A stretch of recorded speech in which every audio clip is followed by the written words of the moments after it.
সকল আজি মই লৈ আহিছো আপোনালোকৰ মাজলৈ কাপোৰ এযোৰ মানে মই যে পিন্ধিলো প্ৰথম কাপোৰযোৰ এই কাপোৰযোৰ মই নিজে হাতে এমব্ৰইডাৰী কৰিছো আৰু ভাবিছো এমব্ৰইডাৰী কৰোতে যিবিলাক বেসিক বস্তু লাগে আৰু কেনে ধৰণে মই এমব্ৰইডাৰীটো কৰিলো সকলোখিনি আপোনালোকৰ লগত শেয়াৰ কৰিম কাৰণ বজাৰৰ পৰা যদি এনেকুৱা এমব্ৰইডাৰী কৰি থোৱা কাপোৰ এযোৰ কিনিবলৈ জানা যথেষ্টখিনি দাম পৰি যায় কিন্তু আমি যদি ঘৰতে মানে শিকি পিনে বনাই লওঁ তেতিয়ালে বহুত কম খৰচতে ধুনীয়া ধুনীয়া বস্তু বনাই নিজৰ ডিজাইন মানে ড্ৰেছযোৰ ডিজাইনাৰ হিচাপে ডিজাইন কৰি ল'ব পাৰি আৰু আমাৰ গৃহিণীসকলৰ সেইটো এটা খুব মানে আছে আৰু হাতৰ কলা এয়া চাকচোন একদম সিম্পল চিলাই যে কেঁথা চিলাই বুলি কয় যে সিধা সিধাকে প্ৰথম চিলাইখিনি চিলাই গলো ফুলটোতো আঁকিছো সেইটোতো আৰু ক'ব নালাগে দেখুৱাবও নালাগে হয় নহয় যাৰ যেনেকুৱা মন যায় তেনেকুৱা ধৰণৰ ফুলটো আঁকি লওক তাৰপিছত এনেধৰণে মই গছ আঁকিছো তো গছৰ ঠাৰিবোৰ এনেধৰণে বনাই গৈছো প্ৰথমতে এয়া চাওক একদম আৰম্ভণিৰ পৰা দেখিছো এই কেঁথা চিলাই নিচিনা মই এনেধৰণে প্ৰথমতে চিলাই গৈছো গোটেইখিনি তাৰপিছত তেনেকে উভতাই আনি এনেধৰণে প্ৰথমতে ঠাৰিখিনি গোটেই মই বনাই গৈছো আৰু ঠাৰিখিনি বনাবৰ কাৰণে মই ব্যৱহাৰ কৰিছো 1 প্লাই ঊণটো আপোনালোকে তেনেকুৱা ধৰণৰ দলি সূতা মানে মোটা সূতা এবিধ পাই নহয় লেচা সূতা বুলি কয় সেইটো আপোনালোকে ব্যৱহাৰ কৰিব পাৰে আৰু যদি মানে কি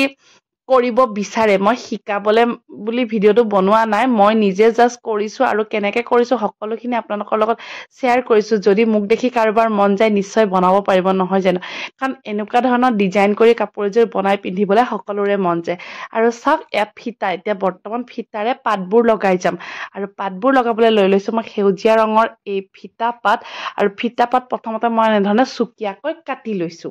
চুকিয়াকৈ কাটি কিছু এটা জোখলে মই এনেকে দীঘলকে লৈ লৈছো আৰু তলত দিছো এনেধৰণৰ গাঁঠিটো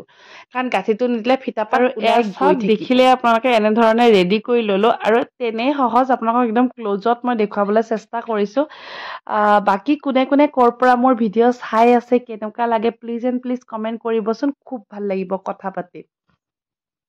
কাৰ এই ৰিবন এমব্ৰইডাৰীটো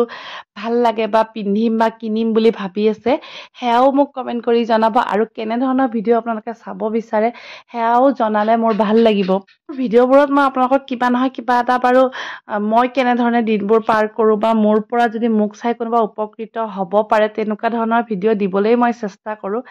আৰু আমাৰ মধ্যবিত্ত পৰিয়ালত এই যোগাৰো মানে যিটো কলা হয় ন সেই কলাটো অতি প্ৰয়োজন কাৰণ পুতুককে কাপোৰ এযোৰে হওক যিকোনো বস্তু এটা লওঁ বুলি ল'বও নোৱাৰে আৰু বহুত দামেৰে বস্তু এটা কিনাৰ পিছত যিহেতুকে আজিকালি আকৌ ছচিয়েল মিডিয়াৰ যুগ এবাৰ পিন্ধা দুবাৰ পিন্ধাৰ পিছত সেইযোৰ পিন্ধিবলৈকেও মন নোযোৱা হয় তো যিমান পাৰো আমি যদি এনেধৰণে অকমান আজৰি সময় উলিয়াই নিজৰ বাবে কাপোৰ হওক গহনা হওক যিকোনো বস্তু ডিজাইন কৰি ল'ব পাৰো তেতিয়াহ'লে অতি কম খৰচতে নিজকে এটি ষ্টাইলিছ লুক দিবলৈ মানে সক্ষম হওঁ বুলি ক'ব পাৰি আৰু তো আপোনালোকে দেখিলে গা গছডাল কেনেকে বনালো পাতখিনি কেনেকে বনালো আৰু এতিয়া আহিল ফুলপাহ বনোৱাৰ কথা ফুলপাহ এনেধৰণে বনাই গৈছো চাওকচোন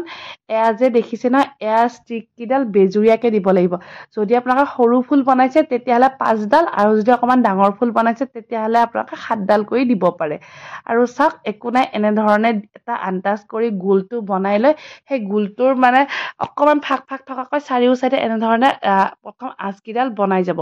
তাৰপিছত একো নাই এডাল ওপৰেৰে এডাল তলেৰে এনেধৰণে কেইপাকমান দিয়াৰ পিছত সুন্দৰ এটি গোলাপৰ সৃষ্টি হৈ যায় এই কেইপাহ যে দেখিছে এনেকুৱা ধৰণৰ গোলাপৰ সৃষ্টি হৈ যাব চাওক আৰু বনাই উঠা যে আধাহে বনাইছো কিন্তু কাপোৰযোৰ ইমান মৰম লাগিছে আৰু ভাই সকলো মধ্যবিত্তৰ ঘৰতে এনেকুৱা যোগাৰু কৌশল আৰু মনৰ অধিকাৰী এজনী থাকেই এয়া অকল কাপোৰেই নহয় যিকোনো ডিজাইন যদি কৰবাত দেখা যায় যিকোনো গহনাৰ ডিজাইনো যদি কৰবাত দেখা যায় আমি কিন্তু তাক কিমান কম খৰচত বনাব পাৰো সেই চেষ্টাটো নকৰাকৈ নাথাকো আৰু সেইটোৱে হৈছে এটা সুন্দৰ কলা বুলি ক'ব পাৰি ন কোনে কোনে বাৰু নিজৰ ভাল লগা বস্তুবোৰ এনেধৰণে মোৰ দৰে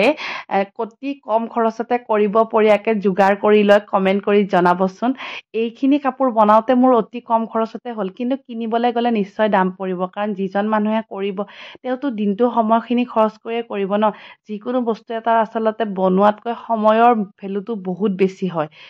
আৰু এয়া চাওক মোৰ খৰচ তেনে কম পৰিছে কাৰণটো গোটেই মই দিন হাজিৰাটো আৰু লোৱা এড কৰা নাই বাকী ৰিবন হওক কাপোৰ হওক গোটেইখিনি মিলি মোৰ অলমষ্ট 1000 টকাৰ ভিতৰত হৈয়ে গৈছে তো এনেধৰণে আপোনালোকে ইউটিউবত মানে আৰু বেলেগ বেলেগ ডিজাইন চাই বনাব পাৰে আৰু নিজৰ কাপোৰযোৰ নতুন ষ্টাইল এটা নতুন লুকছ এটা দিব পাৰে কাপোৰযোৰ হৈ যাব লাষ্টত কিন্তু এই ধূপডালেৰে কৰি থকা এই কামটো আপোনালোকে কৰিবলৈ নাপাহৰিব দেই অতি সাৱধানেৰে এই ফিতাবোৰৰ মূৰবোৰ এনেধৰণে পুৰি দিব নহ'লেতো গমেই পায় এই ৰিবনবোৰ এডাল এডালকৈ ওলাই গোটেই এমব্ৰইডাৰীখিনি বেয়া কৰি দিব আৰু চাওক লাষ্টত মোৰ কাপোৰযোৰে কেনেধৰণৰ ৰূপ ল'লে যদি ভাল লাগিছে তেনেহ'লে লাইক কমেণ্ট আৰু নিজৰ পৰিয়ালবৰ্গলৈ শ্বেয়াৰ কৰিবলৈ নাপাহৰিব আৰু বহুত বহুত বহুত মৰম দিব বুলি আশা থাকিল এয়া হৈ গ'ল মোৰ কাপোৰযোৰ